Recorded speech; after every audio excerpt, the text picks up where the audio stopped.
the biggest surprise for me, season 1, was obviously coming off Big Bang and feeling so accepted by the business. I was so worried about people being like, why is Penny doing this? Like, why is she was on that and she's a sitcom girl and now she thinks she can play this? Like, I was so worried about that. And what's funny is after season 1 came out, it was as if they let me just jump on this new path and they accepted it and they supported me. And it was so unbelievable. I didn't expect that. I expected a lot of judgment. And I got so much love. And so I hope this season is the same. I am so proud of what we did. No one can get me down because I know how hard every person worked. All of our directors, all of our crew, the sets, all this stuff. We went to freaking Iceland. We went to Berlin. Like, it was a big undertaking. And I'm very proud of it. And I just hope people can just enjoy it and say, that was really fun. That was a really fun show to watch. Let's Shoot with Pete Chapman is a podcast on directing for anybody that's quite simply ever watched anything. Pete converses with a wide range of fellow directors, writers, actors, showrunners, producers, executives, and more on a journey to determine just what makes a good director and why we'll always need stories. The Director is Pete Chapman's digital studio, built on the pillars of craftsmanship that ensure a unique vision. I'm talking about story, innovation, perspective. Learn more about The Director, and better yet, get your official Director's Chair wear by visiting www.drctr.video. That's drctr.video. All right, people, here we go. Welcome to episode 38 of Let's Shoot with Pete Chapman, starring KALEY CUOCO of The Flight Attendant.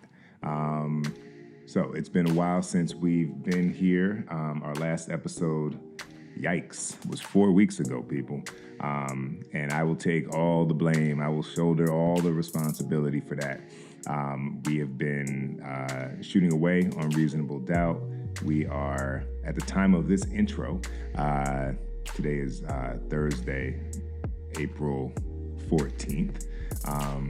At the time of this intro, we are wrapping up episode 106. We will begin episode 107 on Monday. 106 is directed by the indomitable Julie Dash, and 107 is directed by the amazing Carl Seaton, who was a guest on the podcast back in episode 26, 11 months ago. And you can listen to him talk about his experience as a director, directing Snowfall and his feature 1 week and all that. But I digress. The quick catch up, because it has been a month, is production's been going well. You know, we're moving along lovely. And yeah, we're 2 episodes from the finale, which I'll be directing. So I'm super excited to get back in the director's seat, director's chair. I've learned a lot. It's been really dope to kind of watch all these different directors and their processes. So we're talking, you know, Kerry Washington on the pilot, Nima Barnett, Darren Grant, Julie Dash, Carl Seaton, Numa Perrier, who will be after Carl. And, you know, I'm taking notes, people. I'm learning new ways of perhaps tackling things on set. I love seeing the different vibes and the things that, you know, are created amongst the crew by the different directors, and it's real good. So that's that. But today's episode is a special one. On Thursday, April 21st, that's tomorrow, if you're listening right now, on the day of this episode's release, Thursday, April 21st, season 2 of The Flight Attendant is dropping on HBO Max. And I gotta tell y'all, it's dope.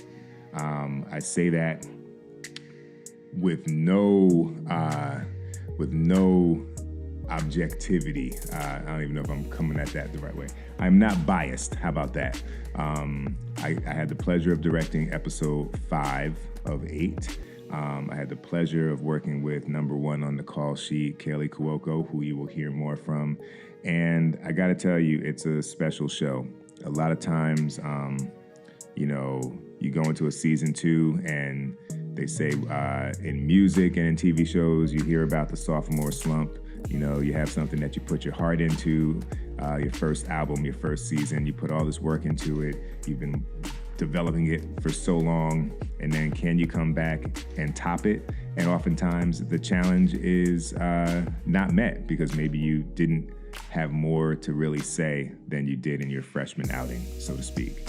But Steve Yockey, Natalie Chaidez, KALEY CUOCO and the team really dug deep into this Cassie character. They might have dug deep 5 times into the Cassie character. You'll know when you watch, and have put together an amazing show. So I hope you will enjoy this conversation with KALEY. She let me know that she does not do podcasts, but somehow I was able to rope her into a nice conversation. So let's dive into it. Episode 38 of Let's Shoot with Pete Chapman, starring KALEY CUOCO of The Flight Attendant. Roll sound. Speed. The interview. Take 1. So I like to, when I interview actor producers and all that good stuff, I like to ask about a particular name and see if it jogs a memory. Can you tell me about Pammy Green? Pammy Green? Yeah. Am I supposed to get stumped? Am I supposed to know who that is? I don't know who that is. Oh no, this is not starting well. It's the character you played. Does that help? I have like a crazy memory, and that is not coming up. I thought it was like someone that I worked with and that I really should have known. Pammy Green. Pammy Green. Okay, and look, IMDb can be wrong at times. Okay. But how about this? It's according to IMDb, it's your 1, 2, 3, 4, 5, your 5th or 6th TV credit. And it was a show where I guess the star's name was in the show. The star? Oh, Ellen? Could it have been Ellen? No. No. The star's name was in the show. So it was a show. Mm-hmm. It wasn't My So-Called Life. That would not be someone's name. I'm trying to think when I was very little. That I am truly stumped, and I have a very good memory. I remember everything I've ever done, and I do not remember this. Okay, if I gave you the clue, Maselli. Tony Maselli. You're speaking a different language, literally. Tony Danza, worked with him multiple times. Could that have been his show? The Tony Danza show. There it is. Oh my God. There it is. All right. Oh my God, you got me. I'm not got a lot. And I was like, what is he talking about? I did not You never know. this. Well, for all the New York actors, I'm usually like, tell me about, so-and-so. And they're like, that was my Law and Order episode. I was 9 years old, I know. I think everyone's been on Law and Order but me. I never did an episode, but everyone I know has done an episode. It's a rite of passage. I know. So hopping back to that time, how'd you end up getting into this interesting world of acting? I have been doing this forever, my whole life. I've never had another job. And it was something when I was really little, I was really into sports. And so my parents, I did multiple things when I was really young. I loved tennis. Obviously, I love horses, and I would do all these to go to these art camps. And then I also auditioned.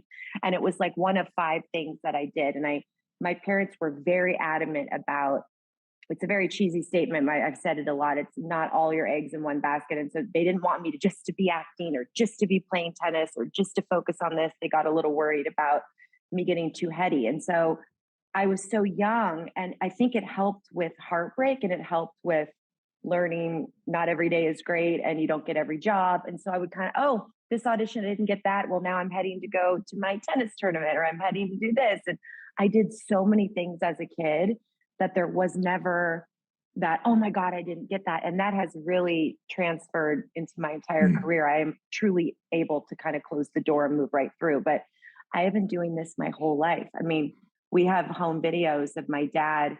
I was probably 4, 5, 6 years old, literally saying, okay, happy face, sad face, surprise face.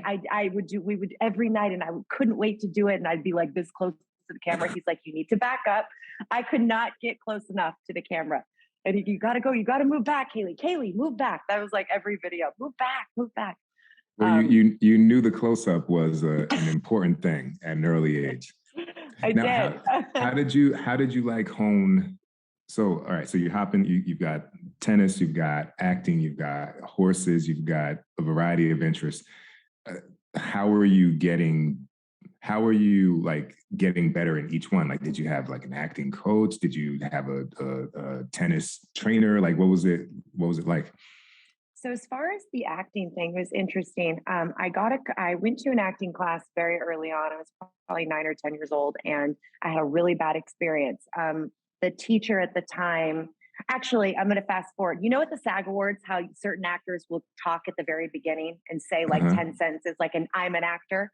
So a couple of years ago, I got to do that, and I told this story in a shortened version. But this acting coach that I had actually told me that I will never make it, and that she calls my type of acting and my type of energy pots and pans acting.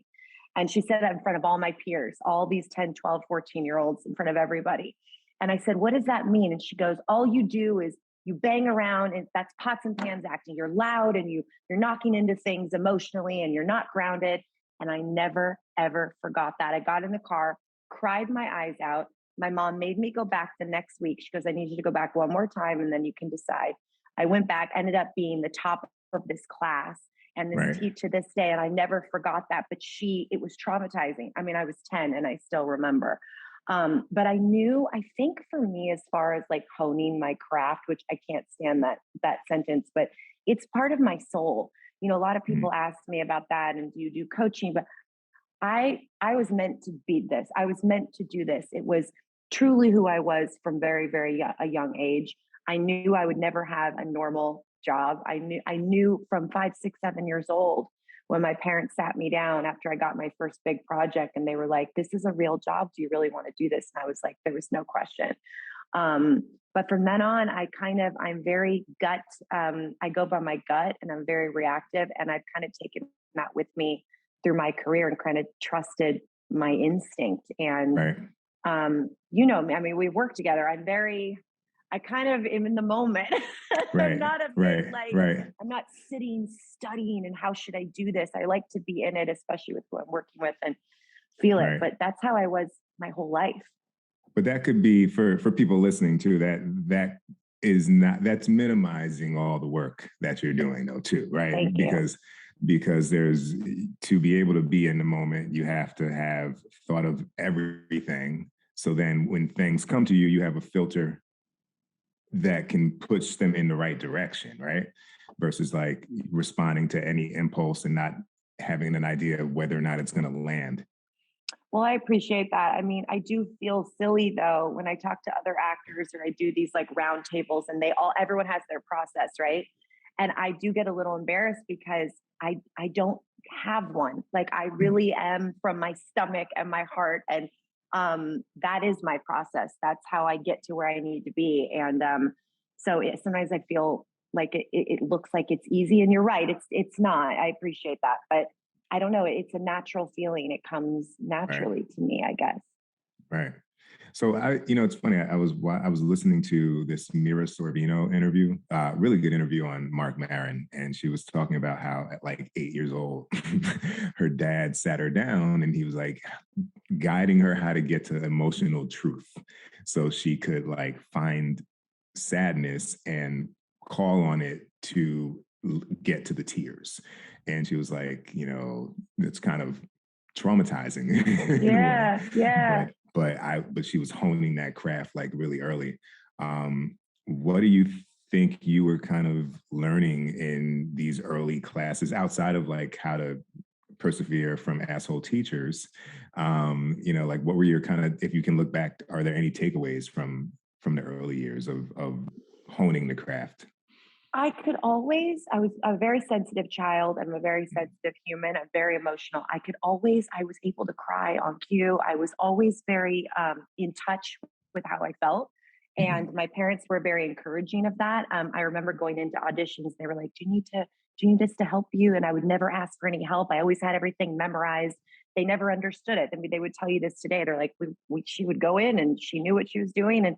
But I was very in touch with my emotions at a very young age, and could tap into that. As I got a little bit older, I have different ways that I get into it. Like even with Flight Attendant, because this season was mirroring so much stuff that was going on for me at home. I had so many things I could tap into emotionally. I mean, in 1 second, I could be on the floor, bawling my eyes out for so many different reasons. And so I felt like I had a plethora of, I don't know, baskets to kind of grab from, things to grab from that emotional basket. But I've always been very in touch. And I think I'm just a sensitive person. And so even if you read dialogue that's sensitive, it makes me want to cry.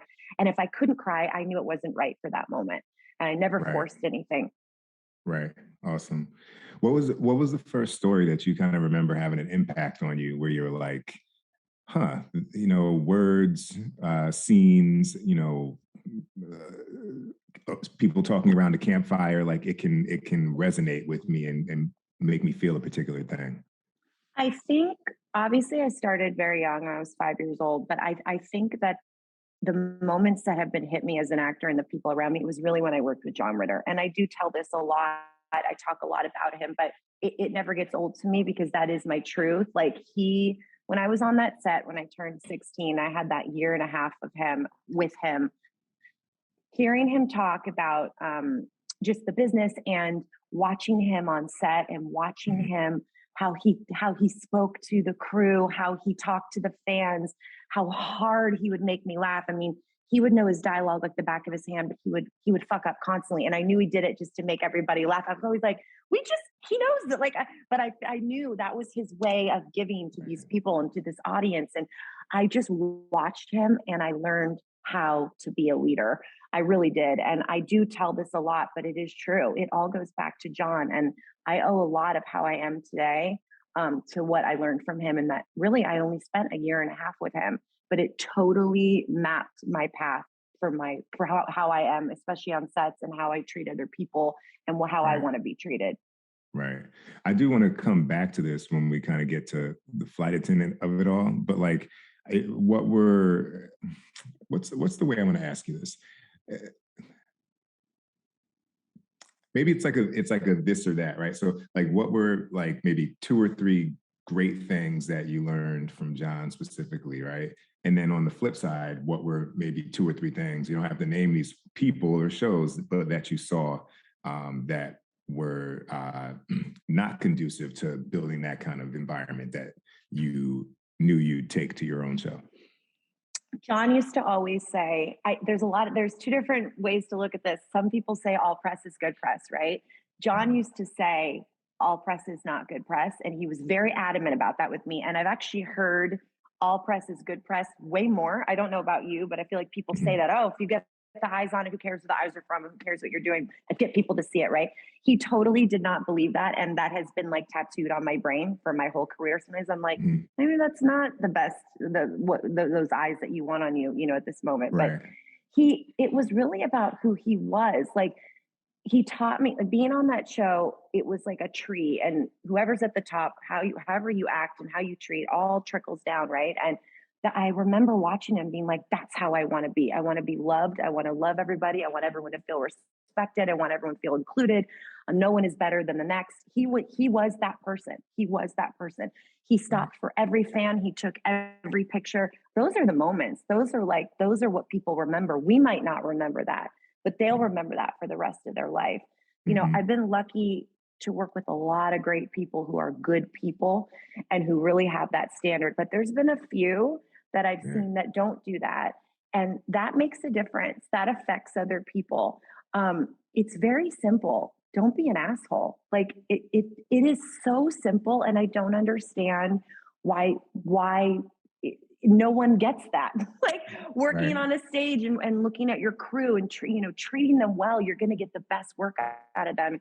I've been very lucky. I mean, I've been doing this for 30 years. I've worked with very few people that are assholes. And I'm very proud to be able to say that I've worked with great people. But you do see the difference, and it just makes me want to be better. But it was really a personality thing with John. It was just how he treated everyone. And I always want to be that way for the rest of my life. Right.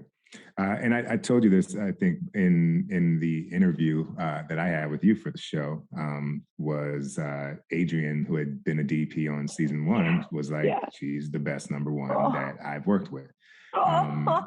So, that huge that's the compliment. truth. Love him. And that's all that. And, I got to experience that. So I feel like that's, especially when you're doing something that's so, the job is fun, but there's also like, the job's a job, right? And enough 5 a.m. mornings in a row, everybody gets a little irritable, but you can kind of, you can pull that back and still make it a vibe that people want to report to. So, all right. So going back to the kind of earlier years when you were getting started, like, how did you get that first, big break, if we shall? So I did a million commercials when I was younger, but I did a lot of small guest spots and just slowly started kind of building my resume, but a lot of small things. I did this film when I was, oh my God, I must have been 8 years old. It was called Virtuosity. I'll never forget this. And it was Russell Crowe's first American film. And Denzel Washington was the hero. And Kelly Lynch played my mom. And Kelly and I both had blunt, short haircut, bangs. I literally looked like her mini, and I played her daughter. And we thought this was going to be like the biggest film of that was it. I was the Dakota Fanning of my time. Like, this is it. My career, this is going to be huge. The experience was unbelievable. I still remember it like it was yesterday. It was such a flop. It was like so bad. In my mind, it was ahead of its time. But that's just me trying to defend this movie that I thought was going to change my life. People aren't ready. They're not always ready. They weren't ready. But the experience was unbelievable. Like, you were bringing up that name and I didn't remember, which shocked me, the character name, because I remember this film. I remember Denzel. I remember his trailer that was filled with, he had a big weight trailer that he did all his workouts. And I remember Russell Crowe.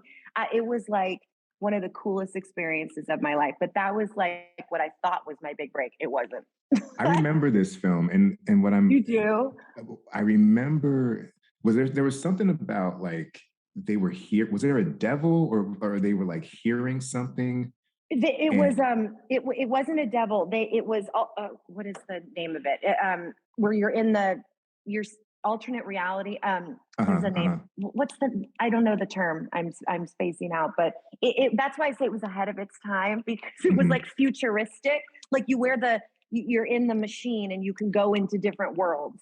Yeah. I'm not going to say it's Avatar, but maybe 2%. I mean, and that was, I have it right here. That was 95. There you go. That was 95. So, I mean, at that point, God, that was like right before, like, artificial intelligence sort AI, of thing. There you go. Yeah, AI. Yeah, that's it. Yeah. 7. This is bugging me. I'm remember.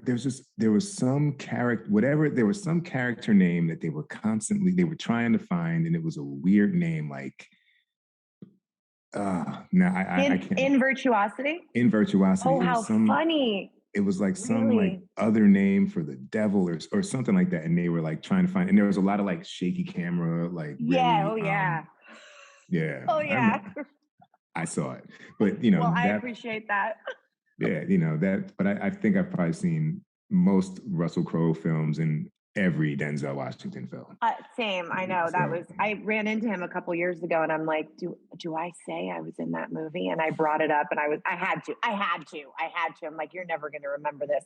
And he did. He's like, that movie wasn't very good. I'm like, no, it wasn't, but it's a memory I have for the rest of my life. He was like, I totally get it. That check cleared, though. That check cleared. Yeah. So that was definitely not my break. But I think 8 Simple Rules, the John Ritter show, was my break. I mean, that was like, it also told me how much I love comedy, told me how much I love sitcom. I love making people laugh. That definitely, I think, put my comedy, like, I don't know, career on the map a little bit. Yeah. And I loved it. I loved sitcom. And then obviously, I mean, I owe everything to Big Bang. I really do. Right. That was a roller coaster. Let's talk about, because you were doing, in the beginning, right, you were kind of doing more multi-camera than single camera, right? And had you developed a desire to do one versus the other, or did it kind of just happen when Eight Simple Rules came along? Like, did you have I think a preference? it just happened. No, I didn't have a preference. You just want to work, and I was very excited about being a series regular. All my actors out there understand. You get that pilot, get that thing picked up. It's like hallelujah, like amazing. No, I was thrilled, and I did learn how much I loved sitcom at that time, and I always kind of thought I was funny. I like being funny. I'm very self-deprecating. So I watched John. I mean, that's his MO of like making fun of himself and falling and doing all these silly things. I was like, I want to do that. I want to do that. And to this day, it's still one of my favorite things. But I think that led me into loving sitcom. And then when Big Bang came around, I was like, this is going to be I think this is going to be good. And I got to make people laugh for a long time. Do you find, so multi-tier question, are most of your friends in the industry doing comedies? And then the second question is, do you find them to be funny in real life, or more like, more serious? It's funny. A lot of my like big comedy people, I do feel like end up being a little bit more serious in real life, especially like some stand-ups and things. I feel like they can be a little bit different.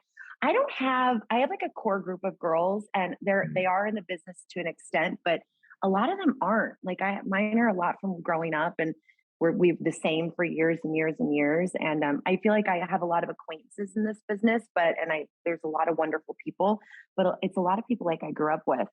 Right. I come from comedy. I like to think that I'm funny. I like to think that I make my friends laugh. But I have then I have great friends that are dramatic actors that are absolutely hilarious. And I'm like, you've got to do a comedy. And they're like, no. Like they're afraid of that. Which I always find so fascinating. Like you're hysterical. You're so funny.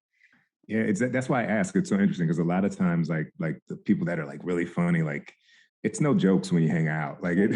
Yeah, a little more serious. Yeah. And then like I have a few friends that are about to do comedies, and I'm like, that's gonna be dope because people don't know like you're fucking funny, but like all of your roles are like buttoned up and dramatic. Yeah. We had we had a lot of great guest stars in Big Bang with some actors that would come in that were more dramatic and would literally be terrified. And I'm like, what, this is going to be, you're going to have so much fun. And they're like, we don't know how you do this. How do you do this? And they're like, great actors. And we're like, what do you mean? Just like make a stupid face and we're going to laugh and someone's going to, but it was really hard for them. And they looked at it like what we were doing was so hard. And I'm like, but it is. And then them trying to dive in because we are so musical, and especially being on the show with these guys for so many years, it's like, we're so quick, and how quick I am. There's no stopping. So trying to get in there, I can understand would be a little intimidating, I guess. I will say, and if you put a gun to my head and made me say which is harder, gosh, I don't even, why am I bringing this up? But I would say comedy's harder. You would? I would, because you can find the drama, but if you can't find the funny, it doesn't work. You're right. You know what I mean? Right. Like, you're right. And like I've done a bunch of shows where like it's kind of a little bit of a tone tightrope, and it can pivot within a scene, and you'll work with people and be like, oh, there's no pivot. Not gonna pivot. No. There's you're no right pivot. though. It is hard. It's hard. It's all about timing. And if you don't, you're so right. It's, I guess, because I've done it for so long, and people say it's so hard. I'm like, no, it's very natural to me, but I can see how that would be difficult, I guess, So I'm going to ask if you could explain, since you did so many multicams, what does that look like? What is them for the audience of people who watch them, the directors who have yet to direct them? Like, what does a multicam prep to shoot experience look like when you get that script? Okay, so for us on Big Bang, we actually shot on Tuesday nights was our live show. So Wednesday we get our new script, or Tuesday night rather, and Wednesday we'd have our table read. Mm-hmm. So we would just do it all out at the table, and network and everyone would be there. And as the years went on in Big Bang, we did not rehearse on a Wednesday. So we do our thing and we're gone. Thursday we come back and we rehearse and we do a run through in person for the network and the producers and get notes. And by the end, I would say by season 6, we were no longer working on Fridays. So it was a pretty amazing schedule. I'm hearing myself be like, why am I not doing that again? So and then Mondays we pre-shot. So if we had some difficult scenes or stuff we needed to go on location or outside of the stage or whatever, we shot that on Monday. And then Tuesday was our live show. And we would come in, or our audience show. We would come in at noon, and we do like a blocking rehearsal around 5 and in front of the cameras, and just for last minute notes if there were any changes. And we get some pages, and if there were any changes. Would that be the first time you blocked it, like that Tuesday? Yes. Okay. Yes. So second team would block it on Monday for camera. So they would get that all down, and then we would come in Tuesday, and our second team was there, and they're like, "You stand there, you stand there." And we map it out with the cameras, kind of just do a nice walkthrough, and then go into hair and makeup. And we would do our show at 6:30, and our show was crazy. Like we were done in like 2 hours. We would do 2-hour shows, because we do like 2 takes and boom, boom, boom. And there were very little, the writers would come in. It's kind of a cool experience for people that have never seen it. Like I had friends who were like, I want to sit in the audience. I'm like, why? And they were like, because it's so interesting. So they would sit in the audience.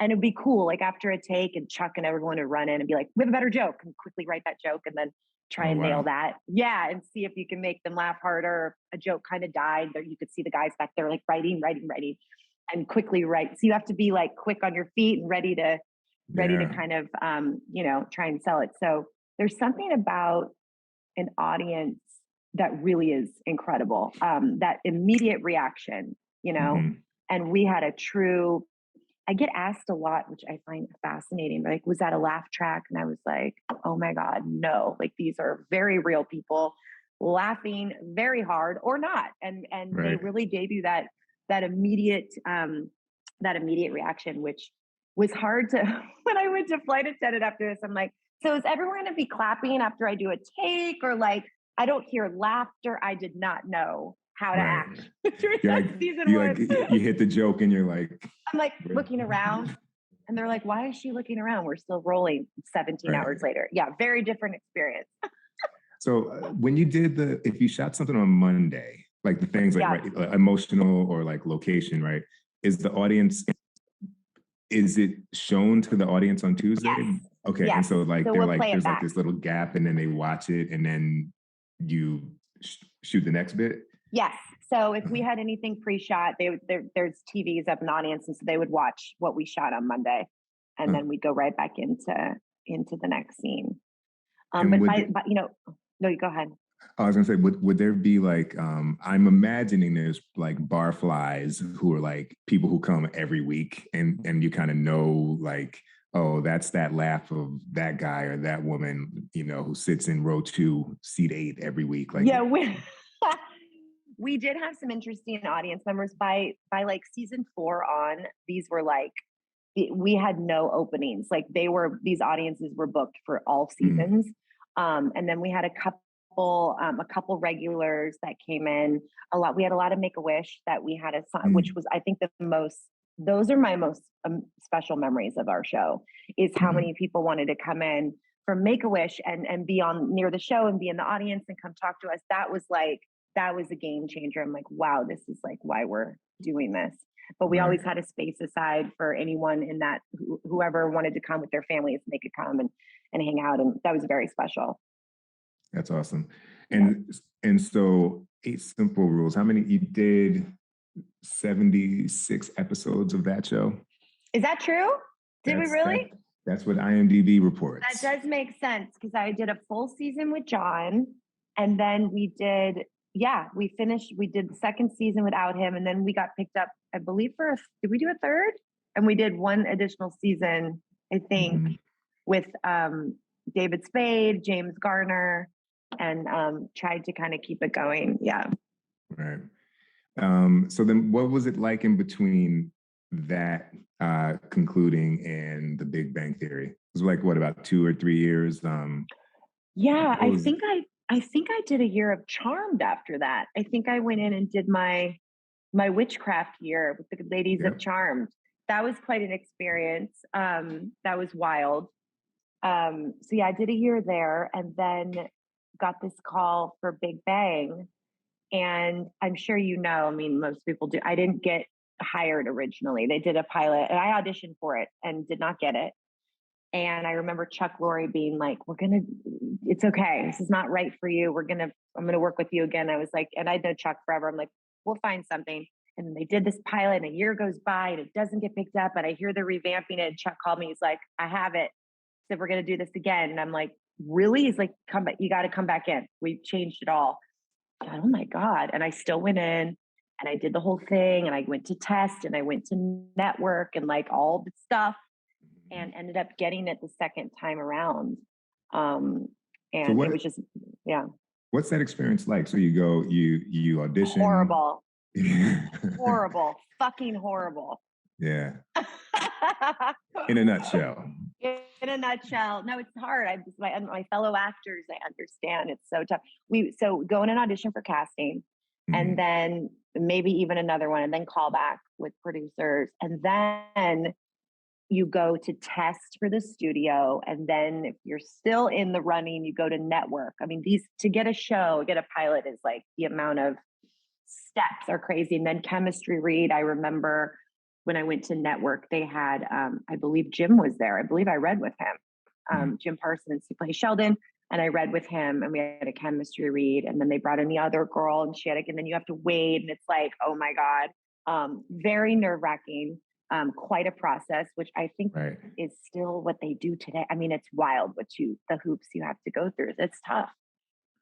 Has any of that or your experience changed how you, not changed, but like governed how you work as a producer, right? Because now people are coming to be in your projects, right? Oh my God. Empathy is a big word.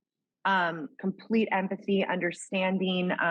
I just know now when I watch it, I understand. Like I know what they're going through. I know how hard they work. There's a million tapes coming in. You're nervous. All of these things I understand, and it's tough. It's actually extremely heartbreaking. I mean, like I don't want to say no to anybody, and I know how hard it is, and this business it's just tough. It's really tough. Right. Yeah, it's so tough. I mean, there are little things that I have to do every now and then where it's like, okay, go, the background's lined up and go pick, who you want. I'm like, oh God, I know. I'm going to pick from behind this vehicle, because I'm not going to like walk by and be like, I know. Like just the act of that it feels really awkward, but I can imagine just like being on the receiving end of it, you're like, it's your worst nightmare of the rejection, but like in all of its fucking elements. Because normally it's an email, right? Or it's a phone call. Here it's like you. I know. Yeah. I know. There's no easy way around it either. It's really tough. It's really tough. I know. It makes me be also like working with actors that even come on our show and that are working with me and working. I know that feeling of being new. I understand that feeling, not knowing the set, not knowing this cast. Like I'm ultra aware of that.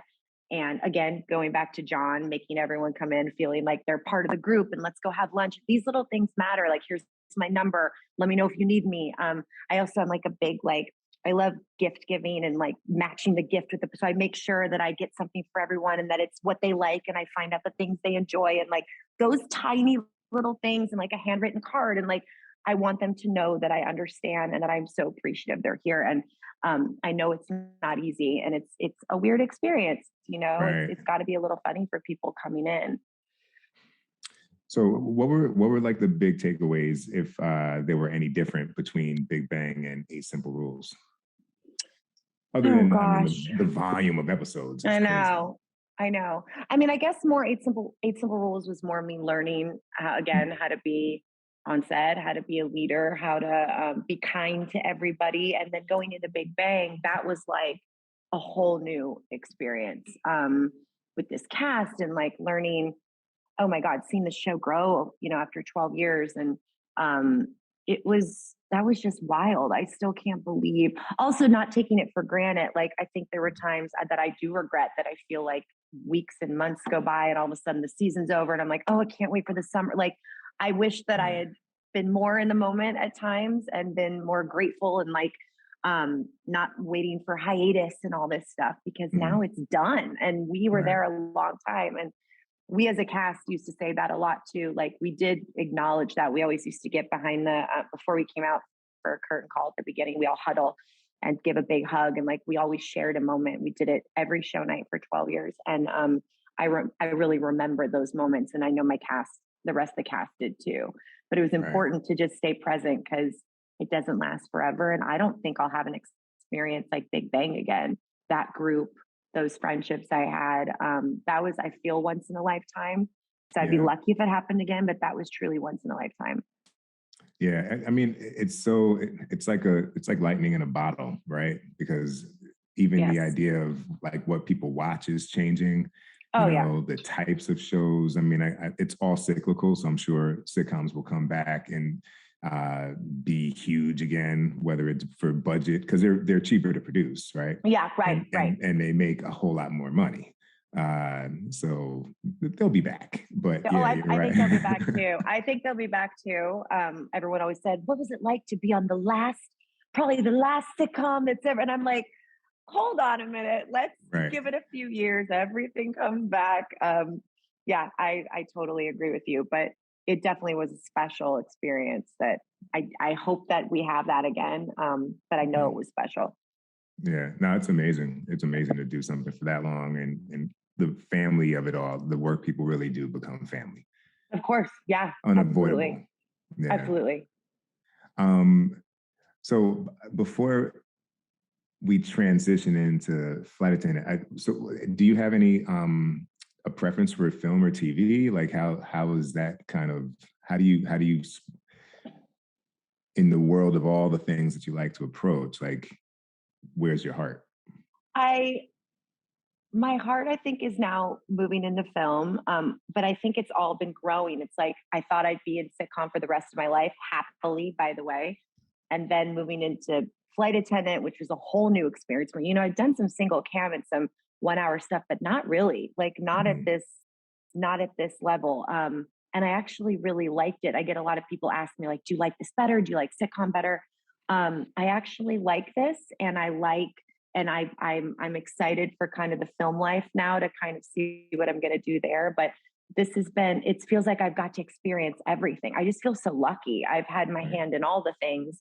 And if I ended up on a sitcom, by the way, I would be more than happy. People used to say that to me too. Like, oh, do you feel like typecast and stuck in sitcom land? And I'd be like, you guys, if that's true, then I'm happy. Like, we should be grateful if we are typecast on a great sitcom that makes people laugh. But I've been able to do all these things, and I just feel lucky to work. I mean, it doesn't matter who you are or what you did yesterday. Oh, people only care what you're doing next. They're not looking at any of that.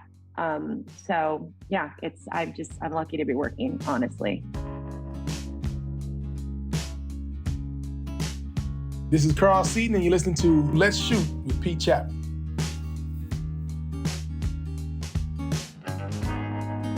Transitions, a director's journey and motivational handbook, is Pete Chapman's book from Michael Weezy Productions. What started in 1993 has been a marathon of persistence and creative pivots, transitioning from indie filmmaker to teaching at NYU's acclaimed film school, to running a production company, to directing television and commercials, and ultimately eyeing a return to the feature films that gave him his start.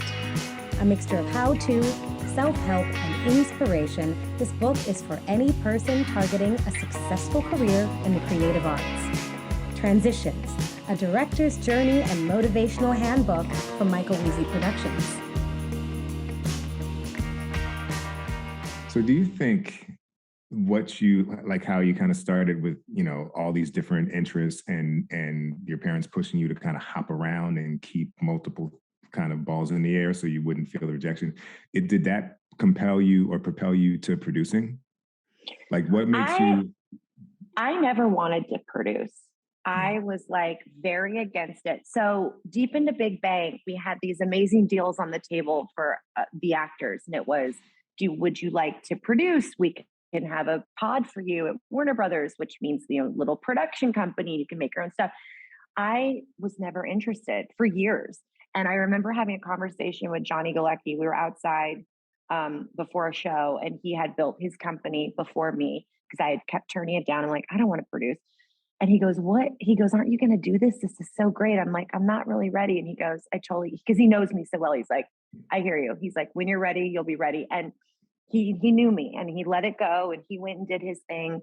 And I knew if I found the right project, I wasn't just going to produce because they were telling me that I could. They were like, they were really giving me whatever I wanted. And I'm like, I'm not ready for this. My heart's not in it. I am all or nothing. You've worked with me. You understand. There's no gray, which also I'm working on in therapy because I need some gray.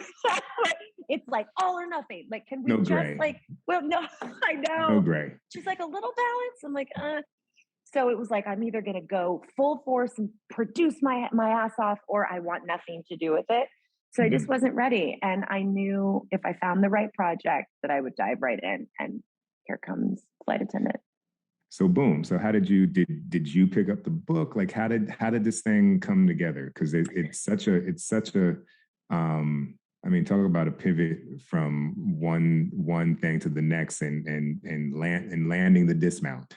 Thank you. That's so nice.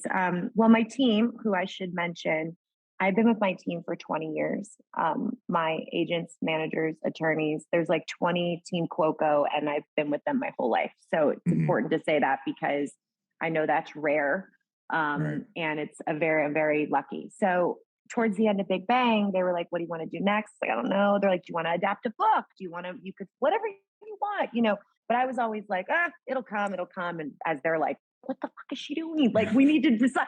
But they're like, are you sure? I'm like, guys, it'll be fine. We're going to find something. This is how I am. So they're like, okay, well, if you see a book you like, we can do that. So I was skimming Amazon upcoming releases, and I saw the cover of Flight Attendant. It wasn't released yet. It was just that cover with the hair. And I give you the one line. It was like, fun-loving alcoholic flight attendant wakes up in the wrong city next to a dead body. What happens next? And I was like, I got this like intense chill. Yeah. Like intense. And I was like, and I'm like on my phone, and I immediately email my team and I go, what's this? Does anyone know what this book is? And does Reese Witherspoon have the rights? They were like, probably. Let me check. I'm like, I'm not even going to read this unless I know that she does not have this book. I was convinced, by the way. All power to her. I'm always trying to copy her. I'm like, damn it, she got that one too? It's book of the month. She's quick. Yeah. She's quick. So I called my attorney, and he's like, actually, no one has this yet. It's not even out. And I'm like, I want it. And we go, did you read it? I'm like, totally lied. I had not read it. And the whole team's texting me like, this is the one. I'm like, this is the one. I'm like, you got to get moving on this. So, and I knew it would take a while. So I had a minute to read it, but I knew the ball needed to roll. And so they start doing all the stuff. I, of course, read it. Thank God I liked it. That would have been embarrassing. And I knew that this was it. I said, this is a show. And got the rights. There was a bidding war. It was very exciting. And once I got the rights, did your interest raise the interest of other people? Is that kind of what happened? Yeah, I believe so. I feel like that always happens. It's like, well, why does that person want it? And it became like a thing. And I ended up getting on with a personal relationship with the writer, Chris Bajalian. And I literally wrote him this whole letter. I told him exactly how I wanted to do this. This is so special. I went on and on and on. And so he really liked that. And so then when I got the book, I was like, well, what the hell am I supposed to do now? I've never produced anything in my life. I have no idea what I'm doing. My show is ending.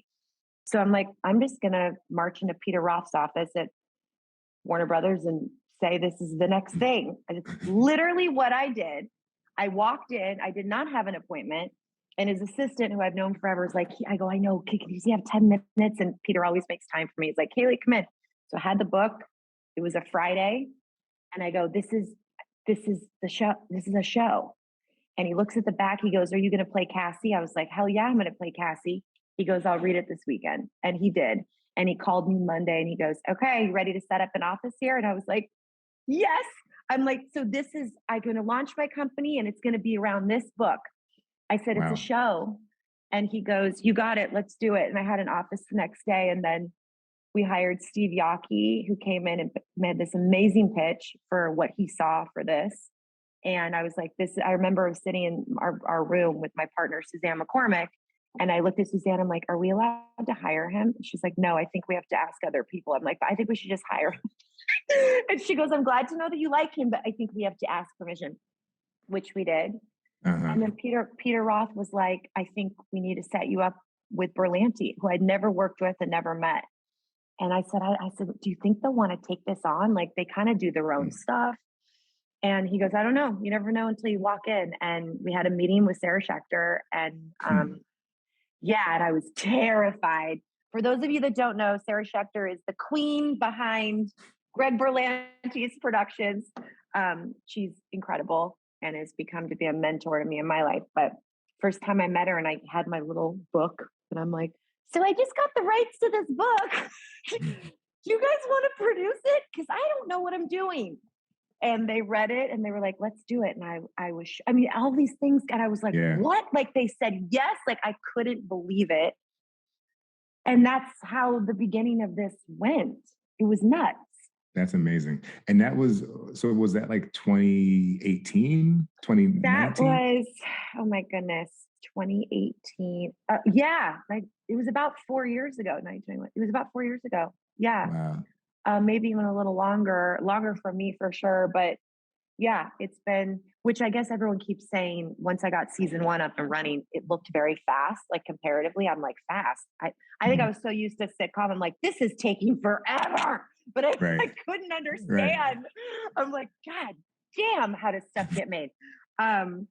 It felt like an eternity, but people were like, no, you got that up pretty quickly. So we did our 8 episodes, but it was wild. Like, I just kept getting through the right door, and people kept setting me up and with the right people. And I think also being a producer is like not being the smartest person in the room and like looking around being like, this person is going to help me get to this person. It's interesting, right? Like using these people around you. And that's the truth. Like, there's such a, I say this all the time on the podcast, but like the industry is driven by fear and insecurity. And the way that reveals itself is people grabbing for power that they don't deserve, and the projects ultimately suffering. And when you aren't the smartest person in the room, but it's your taste that's pushing it forward. Like you've got to be the governing sense of taste to then choose who are the people that can move it in the right direction with their unique talents. Yes. Like, then I don't understand why people don't get that, because then you get the credit for all the dope shit, and like, but like you also create an environment where like people are going to do their thing, and getting a little bit ahead of myself, but that was what I really liked about doing your show, which was like figure out how you want to shoot that part, or like block it how you're thinking or whatever, like that whole mind palace stuff that we had to do. Like that was a lot of thought, Yeah, no kidding. And it was wild, but it was great because it was like welcomed. Absolutely. The weirder, the better. That's what I loved about this show. I think also going backwards, when I read this book initially, it was a very dramatic book. There was nothing funny about it. And I want to make sure I say that, because I remember reading it going, okay, this feels too far off from what I've been doing, which we're allowed to take these risks. But I'm like, we've got to make it a little bit more my voice, a little bit quirkier. I got to have some laughs. It's got to be a little silly at the same time. And I was very adamant about the tone of this show being what it is today, which was not an easy thing to do. Quite the tightrope of like, is it funny? Is it dramatic? Is it this? I wanted it to be all the things. And so I had to find the right people that was like, okay, this could be interesting. And I needed it to be in my voice still, so that it didn't look like, what the hell is KALEY CUOCO trying to do here? Right.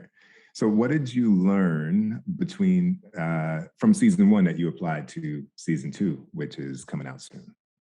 Or maybe by the time I release this, it'll be out. Yes, it should be. That making a show is hard.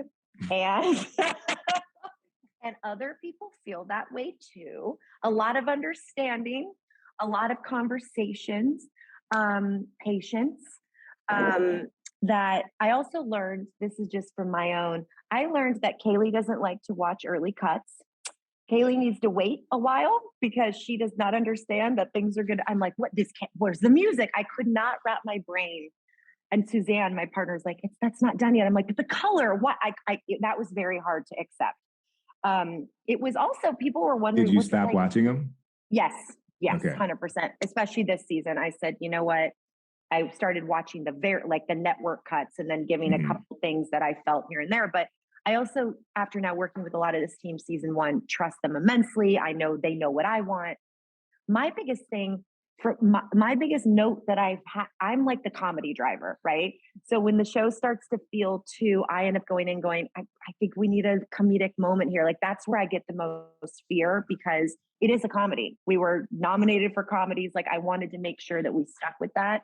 And so that's the only time I would kind of interject and be like, I think we need some funny music here. Like, can we kind of, because it is dark and the show's nuts. And even more so this season, which obviously made it so much more fun. But I think that I definitely learned a lot from season one. And again, even more so not being the smartest person in the room, asking for help, asking my questions, during these meetings where everyone's talking, you're like, wait, I don't know what that means. That was a big one too. Not being like embarrassed or like, I always used to say, okay, dumb question. Right. And Sarah would be like, do not say that. You have a question. Right. So now I just say a question. I used to get Esquire magazine in my younger days. And they had this thing called Answer Fella. And it was like a Q&A, right? People would write in their questions about, dating, grooming, shit like that. And the byline was, there are no dumb questions. There are just dumb people who don't ask questions. That's good. I like that. I like that. That's great. I like that too. Because I think if you don't ask, it'd be funny too, because I'd be like nervous, season one, like afraid to ask something, and then someone else would ask it. I'm like, oh, I should have said and then you hear someone else who's like way farther along than you in this producing process, and they're asking those questions. So I definitely got braver. And I think just more understanding. I think also this season, I was much more in tune with my crew. I was season one for sure, but this was different for some reason. I don't know. I was just much more worried about everyone to make sure everyone was taken care of. There's just so many things to pay attention to as a producer. You're just trying to fix problems, right? And I wanted people to feel like they could come to me, even though I was also shooting. I really wanted to be that producer that anyone at any moment could be like, I have a question or I need help. Right. That was like a big deal to me. Right. So this is an interesting, I don't know, maybe it's not, but here's a question. I think it's interesting though, in the sense of like, you're number one on the show, you're a producer on the show. And I want to kind of ask a question for directors, like, what is it like when you're working with a director and you kind of have all those hats on? You know what I mean? Like, I don't want to lead. I'll just throw that out there. No, it's, so I am like a queen multitasker. It's actually frightening. I can be like in a scene, crying in the scene. And when we call cut, I can watch like someone self-tape on my phone and be like totally right there with you. I know my dialogue. That's the one I'm really good at that. Season one, they were calling me the octopus because I had 9,000 arms. And I was like, I can go there. I've always been good at that. I'm curious what was told to you, like as a director coming in. I know what I always tell Suzanne, tell who's coming in, like I'm very, I'm a little in the moment. I don't love to block. I don't love to and I think I said to you, like, tell me where you want me to start, where you want me to end, and I will find my way there. You were so amazing with that too. And so respectful of that, of kind of how I worked, but everyone is different. So now I make sure that they know that's how I work. But I'm curious, I know it was told to you, but I'm curious what that said to you. Because we met in an interview, but we never worked together. Right. So what did that say to you? It was like, oh God, this chick's going to be a nightmare. What did that look like? Well, so for me, like, it's because I hop around and hop around and hop around. I compartmentalize myself in a way because I know when I show up, I'm there for your show. right? So like if they were like, she doesn't know her lines, but by the fourth take she's good, like I'd be like, I got to figure out how to work with that shit. Like that's what it is, right? And maybe there'll be some epiphanies I'll learn about the creative process that I wouldn't have known otherwise. But it was shared that were okay with the blocking being set, which is for me, I'm like, cool, because by the time I show up, I've blocked it out like 4 different ways so I can have fallback ideas should there not be buy-in, or if I'm like, you don't know all the shit that, you might pitch a blocking and it's like, oh, well, they did it like that an episode ago that I didn't get to see a cut of, right. And we don't want to do it exactly like that. So I'm like, oh, okay, well, now I have to think about it in another way. So I like that because it told me that my extraction from that advice was you are trusting and hopefully hiring the right people. If the blocking is wrong or not wrong, but like not enhancing the scene, then you'll let me know. But it allows you, it also told me you're busy. Yeah. I was like, you do that side. Yeah. I don't need to deal with that. You do that. Right. Exactly. I immensely trust everyone that came in, especially you. And I was like, you set it up. Tell me where do you need me to get to? Which I always love to say, because I'm like, tell me, because the show is so wild, right? And you had such a cool vision. I've obviously watched so much stuff that you've directed. I'm like, this guy's so fucking cool. Like, I knew we were going to have a good situation, the two of us. Like immediately the day that I met you, I knew. I'm like, you just know. I'm like, this is going to be, he gets it. He gets me. I got you. And just the way you are, like, as an actor, not having worked with you before, it's like you always made me feel like my choices were right.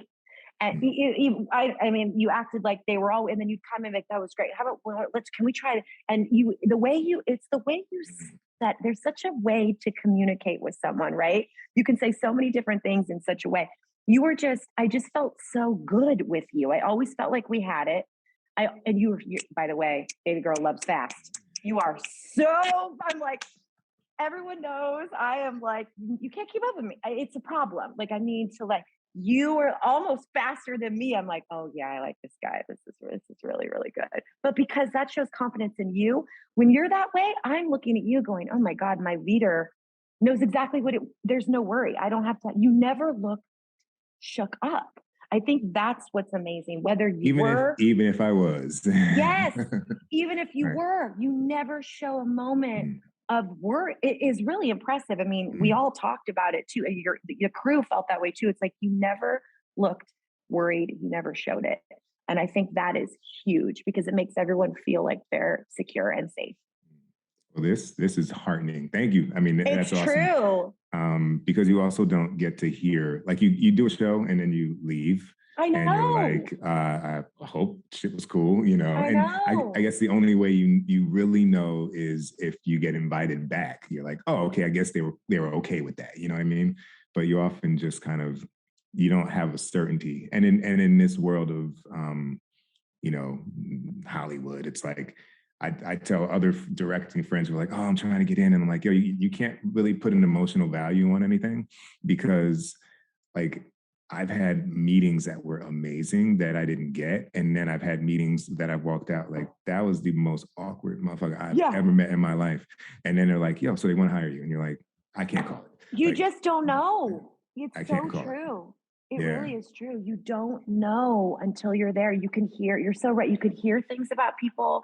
You get recommendations. Sometimes personalities just clash. Right. And it means nothing about those people. So you don't know until you're in it.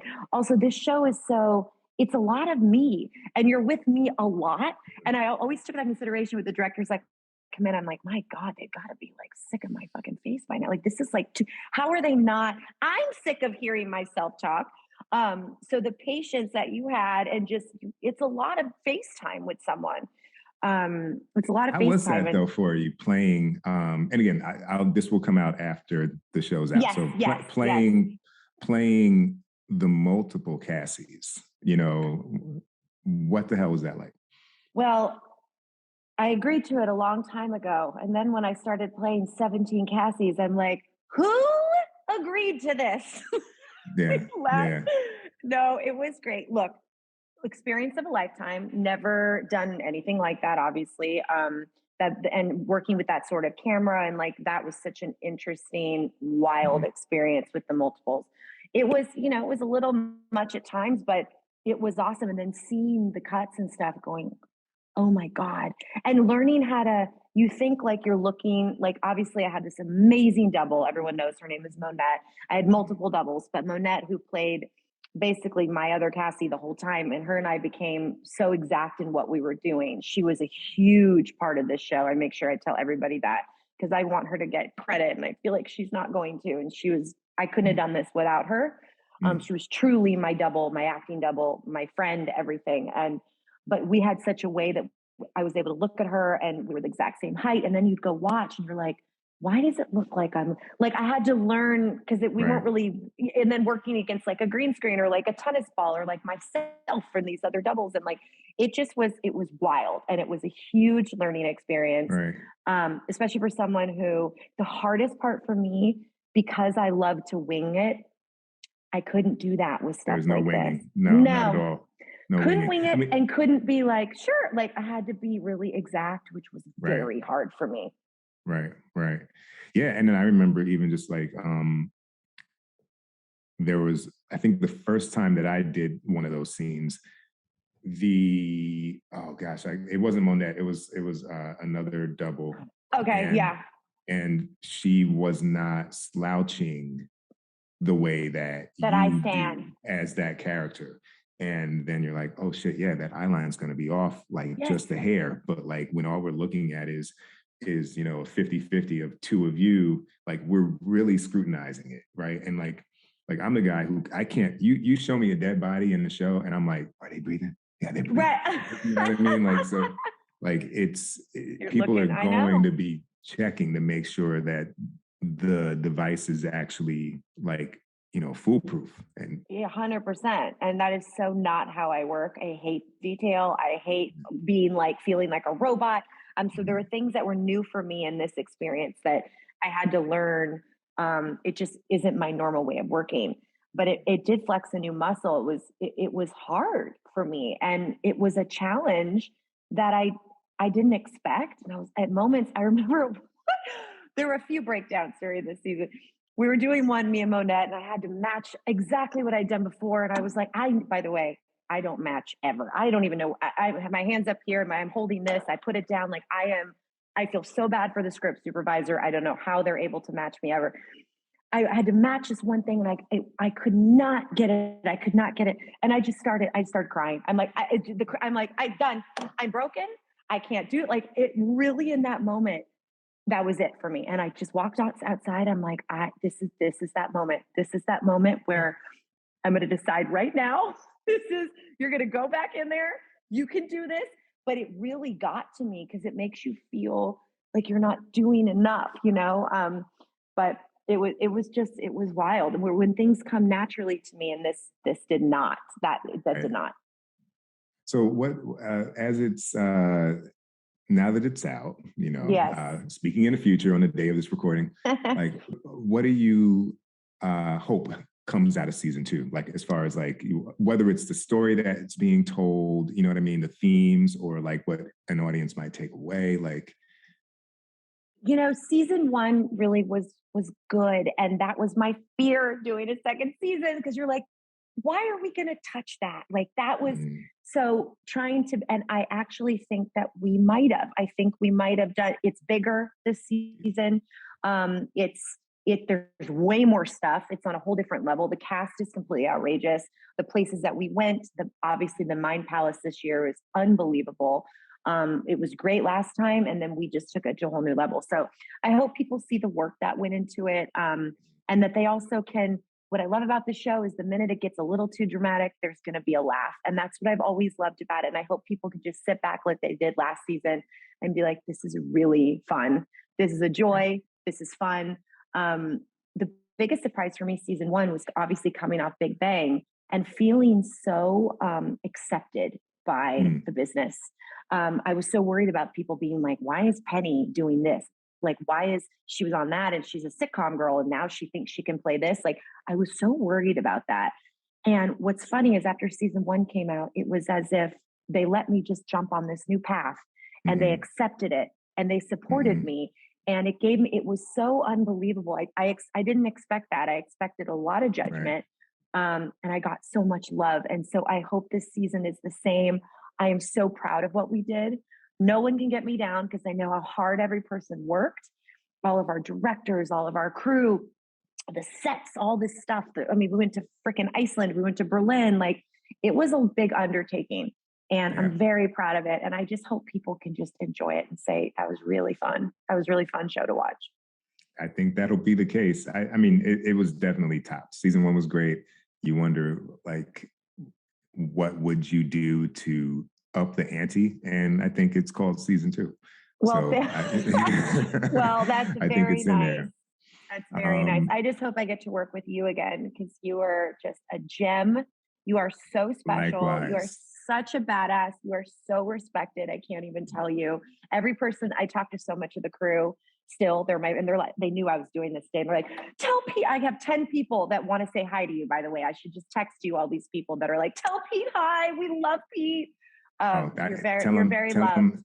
Tell them hi back. It was a hell of a time. It really was. It was, and I can't. I'm super proud of the episode. The show as well, but like the episode, such a big swing, and I feel like I don't know what happened after I turned in my cut, but I can assume it only got better. I'm sure it's a special episode. That was a highly emotional one with so many visuals and all the stuff you had to do in that mind palace. I have a question for you. Coming in to a show, like with all that shit we had to do, was there any moment where you were like, what is that? Like, how are we was there any worry from you? Or like, cause you never show anything. And you're right. Cause you bounce around. So you go in all these shows and you put your mark and then you go, but that's like also really scary. How do you do that? Now I'm interviewing you. Yeah. No, well, you see. Yeah. Tell me. I want to know. So, okay, here's a short story to answer that. Back in my New York days, I used to, before I ever did anything of any scope, I would like walk by and I'd see like 18 trucks taking over a whole like street. And I would look at that and be like, man, like where do you start? And then that turned into like, well, there's gotta be a best angle from which to approach whatever is written. Like, how do you, if I was going to build a skyscraper, I'd have to remove the dirt is step 1. You know what I mean? And so like, I'm often just trying to like take the complication out and simplify it to like, okay, here's what I need to do. Or like, even when it's blocking, like I'll literally be like, okay, what the fuck would a real person do? Like, right. I'm getting to, it's all of these things, but then like for instance, like with the synchronized swimming of it all, like, oh my God, yes. I'm like, well, okay, that's cool, but like, what would speak to Cassie as she's watching it? And I was like, oh, I think we should have her come up and do all this and present the vodka bottle, which like it wasn't a written bit in there, but I was like, I think I need something like that to kind of communicate it. So for me, it's just like, I don't know, trying to like think, okay, Mind Palace, I understood it. Yep.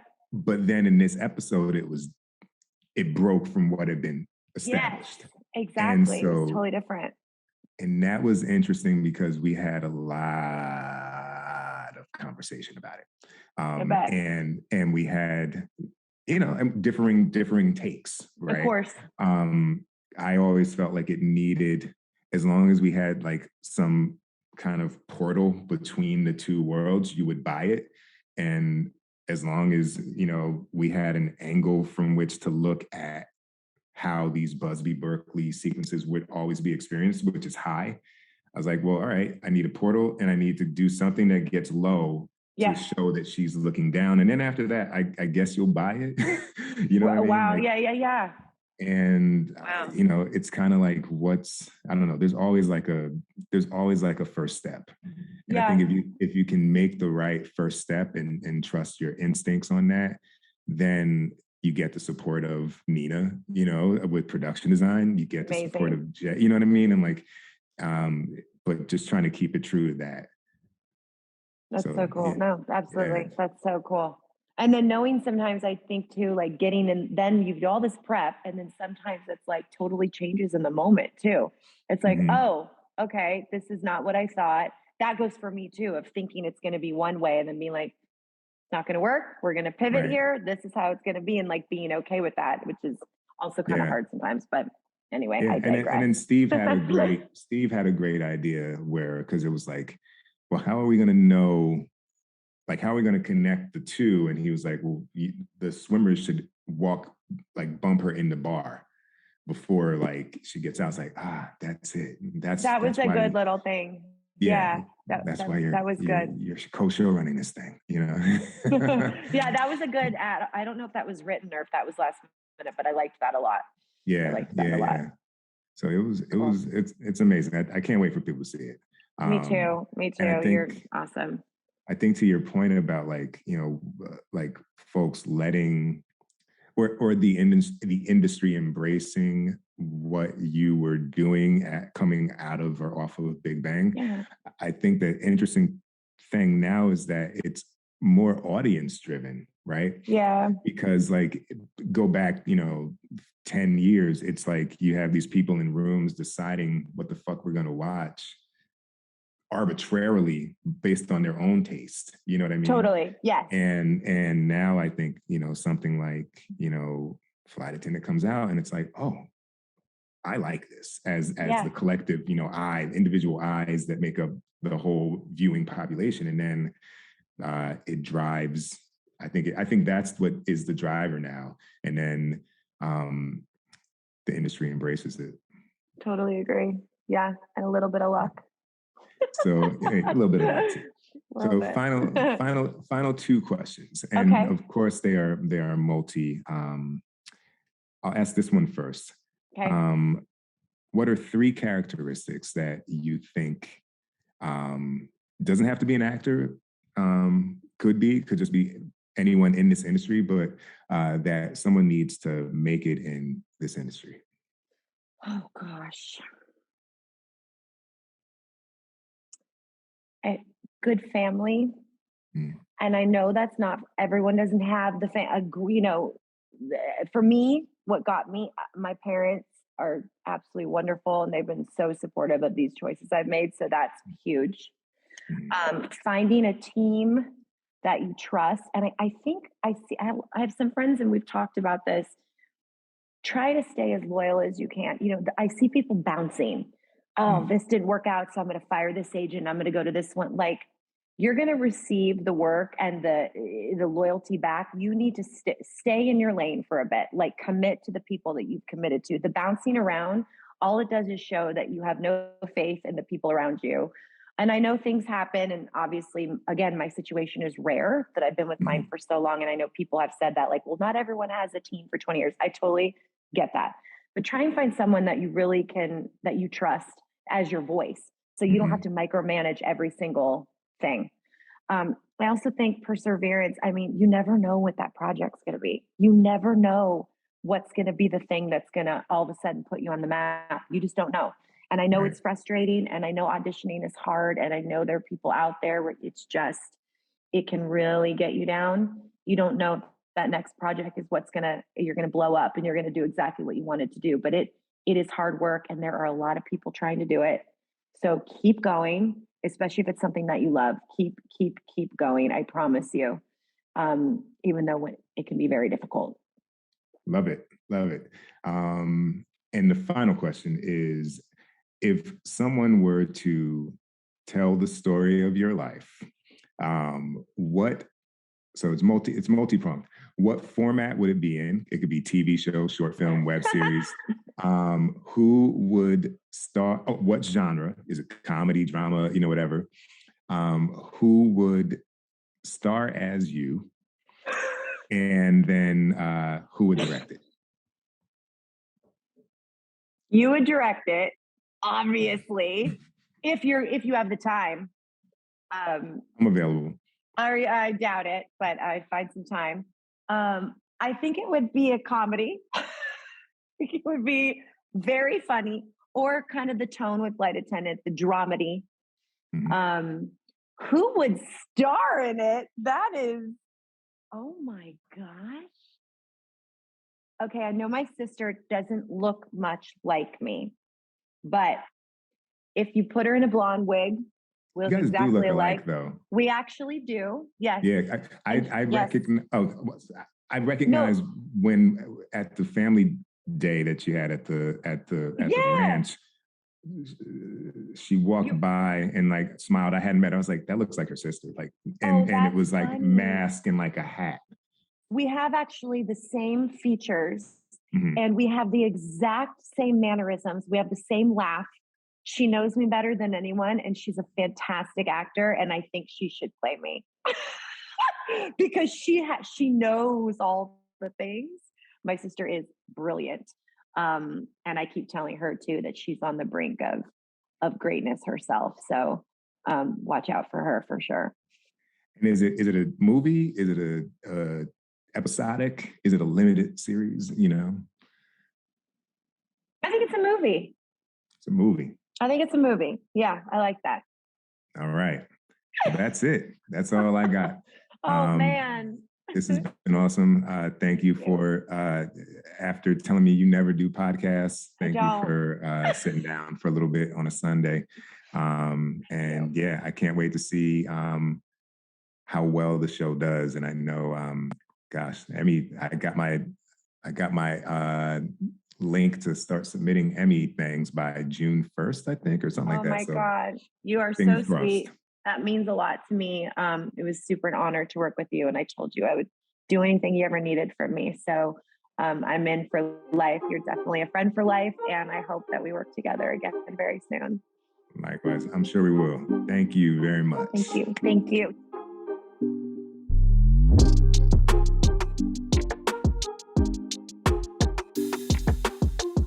What's up, people? This is Pete Chapman.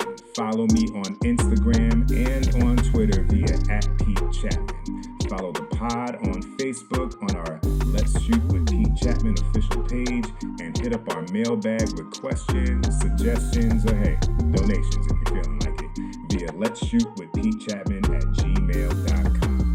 And just in case you need to know how to spell it, that's Pete with the last name CHATMON.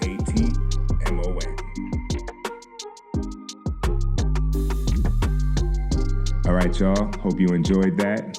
Episode 38 of Let's Shoot with Pete Chapman. Episode 39 is coming soon. I've locked in the guest. I have not locked in a time, but soon enough, I will confirm the time, and I will let you know when that episode is dropping. But I think it'll be another director interview, a really amazing director I've had the pleasure of working with, and I think you'll enjoy. So, as always, in the meantime, stay safe, spread love, and keep creating.